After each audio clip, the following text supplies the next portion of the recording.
আজি সদনত মূল বিষয়বস্তু হ'ল হাৱাই চেণ্ডেল পিন্ধা এজন বিধায়ক আৰু কোননো হাৱাই চেণ্ডেল পিন্ধা বিধায়ক সেইটো আমি ক'বলৈ নাযাওঁ, কিন্তু কিছুমানে নাম দিছে পিম্পল বল নে কি নহয় জানো, আৰু কিছুমানে দিছে হাৱাই চেণ্ডেল পিন্ধা এজন বিধায়ক।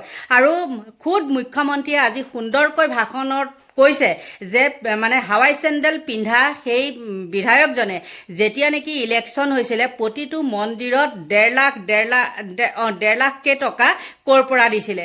আচৰিত, মুখ্যমন্ত্ৰীয়ে দিছে চেকত আৰু তেওঁ ক'ৰ পৰা দিছিলে 1.5 লাখকৈ টকা। আচৰিত কথা নহয়নে বাৰু?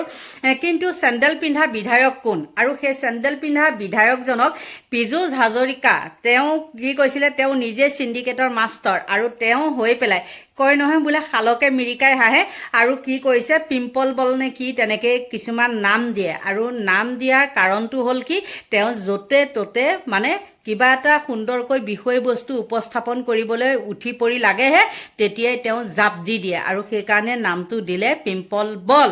আৰু আজি যেতিয়া নেকি সদনত মানে সেইটো হিমন্ত বিশ্ব শৰ্মাই উপস্থাপন কৰিছে, ক'ত পাইছে ইমান টকা, ক'ত সেইবিলাক আচলতে মেকিং। যিমান চিঞৰ বাখৰ নকৰক কিয়, যিমান যি নকৰক কিয়, আগতে গম পোৱা নাছিলোঁ, কিন্তু ধেমালি চলেৰে মুখ্যমন্ত্ৰীয়ে সকলোখিনি কথা কওঁতে তেতিয়া অন্ধ হৈ আছিলোঁ আৰু তেতিয়া কৈছিলে যে মানে হিমন্ত বিশ্ব শৰ্মাৰ লগত মিতিৰালি আছিলে, কিন্তু আমি সেইটো বিশ্বাস কৰা নাছিলোঁ। মানে অন্ধভক্ত বুলি কিছুমান কথা কয় যে, তেনেকুৱা ধৰণৰ। আৰু আপোনালোকক মই কথাও দিছিলোঁ বাৰু কিছু ক্ষেত্ৰত, কিন্তু এতিয়া সেইখিনি কথা ক'বলৈ নাযাওঁ।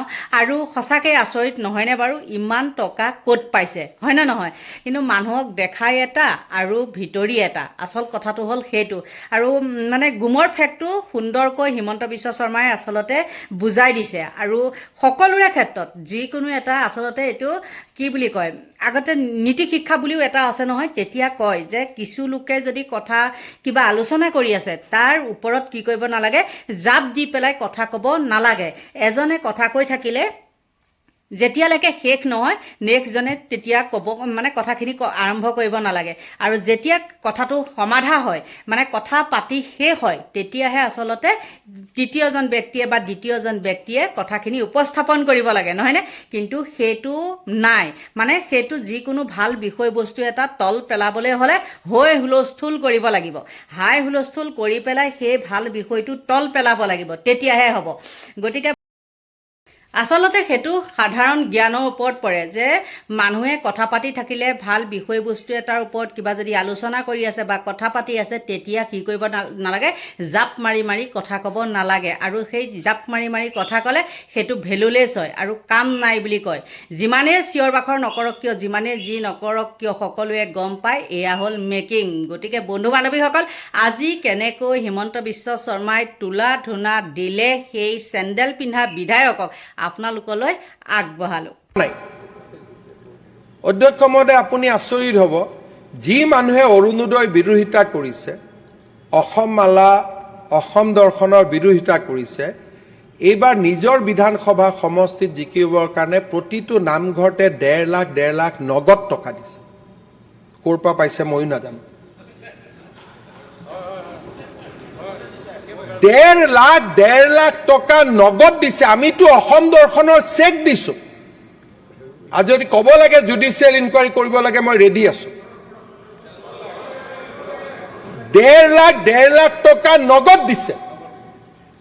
তাৰমানে কোনোবা পুঁজিপতিয়েতো এইটো ব্লক কৰিবই লাগিব, বেক কৰিবই লাগিব অসমৰ উন্নতিত বাধা আনিবৰ কাৰণে। These are design. টকা কোনেও এনেই নিদিয়ে।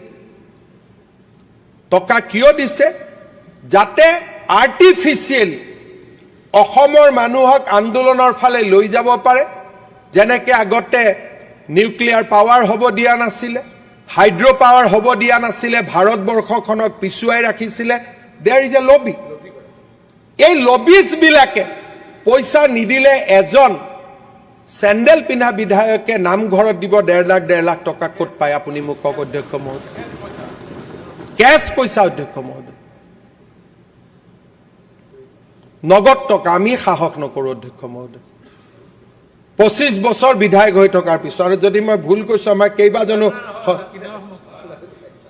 অধ্যক্ষ মহোদয়, প্ৰথমবাৰৰ বাবে আমি কৃষি আৰু জলসিঞ্চনৰ মাজত এইখন বাজেটত এটা সামঞ্জস্য আনিছোঁ। অধ্যক্ষ মহোদয় ক'ব নহয় কণীৰ চিণ্ডিকেট হৈছে, বাহিৰৰ পৰা কণী অহা কণীত পইচা লৈছে। অধ্যক্ষ মহোদয় বাহুবলীটো ভিতৰৰ কণী, তাত কোনে পইচা লৈছে? আজি অসমৰ ভিতৰত যে লাহে লাহে দাবী কি হ'ব লাগিছিল যে কণীৰ উৎপাদন অসমত ইমান আত্মনিৰ্ভৰ কৰক যাতে শ্ৰীৰামপুৰ গেটেদি এটাও কণী আহিব নোৱাৰে। দাবীটো সেইটো নাই। কণীকেইটা দেখুৱাই ফুৰিছে যাতে বেপাৰীজনে তেওঁৰ লগতো ৰাতি কথা পাতে। ইয়াৰ মিনিং কি অধ্যক্ষ মহোদয়? আজি আমি গোটেই বিধায়কসকলে ক'ব লাগে যে 126টা সমষ্টিত আমি 1 লাখকৈ কণী উৎপাদনৰ একোটা উদ্যোগ স্থাপন কৰিম আৰু চৰকাৰে আমাক তাৰ বাবে 20 লাখ টকাকৈ ৰাজ সাহায্য দিয়ক। এক ৰাতিৰ ভিতৰতে আমি কণীত আত্মনিৰ্ভৰ হৈ পৰোঁ। অধ্যক্ষ মহোদয় আজিতো অধ্যক্ষ মহোদয় আপুনি চাওক, মই এটা বেলেগ এটা ইকনমি কৈছোঁ। শ্ৰীৰামপুৰেদি কণী আহিব, কোনোবাই টেক্স লৈছে, তাৰমানে অহা কণীৰ দাম বেছি হৈ গ'ল। তাৰমানে বাহুবলীয়ে যেতিয়া কণী বিক্ৰী কৰিব, কম দামত কণী বিক্ৰী কৰিব পাৰিব। গতিকে মইতো বিচাৰোঁ যে চৰকাৰে নিজে নিজে কণীৰ ওপৰত টেক্স লগাই দিয়ক, বাহিৰৰ পৰা অহা কণীৰ ওপৰত, যাতে ভিতৰৰ পৰা কণী ব্যৱসায়ীসকলে কণী নিৰ্মাণ কৰিব পাৰে। তাকে নকৰি সস্তীয়া জনপ্ৰিয়তা। অধ্যক্ষ মহোদয় এই ধৰণে আমাৰ ৰাজ্যখনক আমি কেতিয়াও আগবঢ়াই লৈ যাব নোৱাৰোঁ। অধ্যক্ষ মহোদয় আমি আমাৰ চিন্তাধাৰা পৰিৱৰ্তন কৰিবই লাগিব। এইখন বাজেটে এই নতুন চিন্তাৰ এটা উন্মেষ ঘটাইছে যে আমি কৃষি জলসিঞ্চনক একত্ৰিত কৰিম, এজন মন্ত্ৰীক দায়িত্ব দিম আৰু সেই মন্ত্ৰীজনক আমি অনুপ্ৰাণিত কৰিম। ওলোটাই আমি কি কৈছোঁ, পাখি কাটি দিলে। এয়া হৈছে ধাৰণা। অধ্যক্ষ মহোদয় আমি অসমত যেতিয়া মেডিকেল কলেজ নিৰ্মাণ কৰিছিলোঁ তেতিয়া একেবোৰ মানুহে আপত্তি কৰিছিল। যোৰহাটত মেডিকেল কলেজ নিৰ্মাণ কৰিবলৈ গৈ মই কিমান অপমানৰ সন্মুখীন হৈছিলোঁ, সি মোৰ ৰাজনৈতিক জীৱনৰ আন এটা ডাঙৰ স্মৃতি।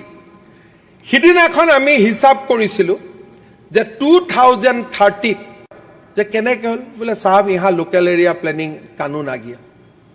ক'তোতো আন্দোলন নাই, ক'তোতো বিৰোধিতা নাই।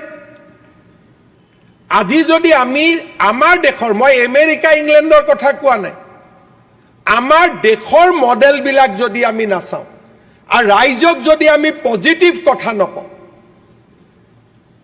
তেতিয়াহ'লে আমি ক'ৰ পৰা আমি আমাৰ ৰাজ্যখনক পৰিৱৰ্তন কৰিব পাৰিম? অধ্যক্ষ মহোদয় এই বাজেটত আমি সৰু এখন ছেটেলাইট চিটি বুলি ক'ব লাজো লাগে, মাত্ৰ 4,000 বিঘা মাটি আমি যোগাৰ কৰি তাত কিবা এটা কৰিব খুজিছোঁ, যাতে অসমত হস্পিটাল আহিব পাৰে, স্কুল আহিব পাৰে, ল'ৰা ছোৱালীয়ে চৰকাৰী চাকৰিৰ উপৰিও আজি বেচৰকাৰী খণ্ডত চাকৰি পাব পাৰে। মোক হিচাপ কৰি দেখুৱাইছে যে এই 4,000 বিঘা মাটিত যদি আমি এখন ছেটেলাইট চিটি কৰিব পাৰোঁ, 1 লাখ ল'ৰা ছোৱালীয়ে তাত কাম পাব। 1 লাখ ল'ৰা ছোৱালীয়ে তাত কাম পাব। অধ্যক্ষ মহোদয় তাতো আমি উলিয়াম। আৰু ৰাইজে দিব খোজা ৰাইজক গৈ এতিয়া মানুহে সোধে আপুনি কিয় দিছে? এই ধৰণৰ যিটো নিগেটিভিটি, তাৰ বিৰুদ্ধে এইখন বিধানসভা অধ্যক্ষ মহোদয় মাত মাতিব লাগিব। আজি অৰুণাচলে যদি 30,000 মেগাৱাট ইলেক্ট্ৰিচিটি উৎপাদন কৰিব কথা ক'ব পাৰে, আমি এখন সৰু ছেটেলাইট চিটি বনোৱাৰ কথা আমি ক'ব নোৱাৰোঁ? অধ্যক্ষ মহোদয় আমি সকলোৱে জানো যে ভূটান আমাৰ এখন বন্ধু দেশ। ভূটানত পানী আছে, ভূটানৰ পানীৰে উন্নত জলসিঞ্চনেৰে আমি বাক্সা, তামোলপুৰ, তাতে দং বান্ধৰ জৰিয়তে তামোলপুৰত ইতিমধ্যে পানী আনিছে যিমান পাৰে। চৰকাৰে ওদালগুৰি, তামোলপুৰ, বাক্সা, কোকৰাঝাৰ, চিৰাং আটাইকেইখন জিলাৰে সমগ্ৰ অৰ্থনীতি পৰিৱৰ্তন কৰিব পাৰে আমি যদি পাইপেৰে ইৰিগেশ্যন আনিব পাৰোঁ। আজি আমি নিশ্চয় আপোনালোকে হিমন্ত বিশ্ব শৰ্মাই কি কথা ক'লে শুনিলে চাগে নহয় জানো গতিকে ইয়াত সঁচাও আছে মিছাও আছে ইমানেই ক'লোঁ কিন্তু ধেমালি চলেৰে আকৌ হিমন্ত বিশ্ব শৰ্মাই সকলোখিনি কথা উদঙাই দিয়ে আৰু তাৰ পিছত গৈ পেলাই ৰুমত গৈ সেইখিনি আকৌ কথোপকথন হয় আজি এনেকৈ ক'লোঁ তেনেকৈ ক'লোঁ বুলি আপোনালোকৰ পৰা লৈছোঁ বিদায় বাই বাই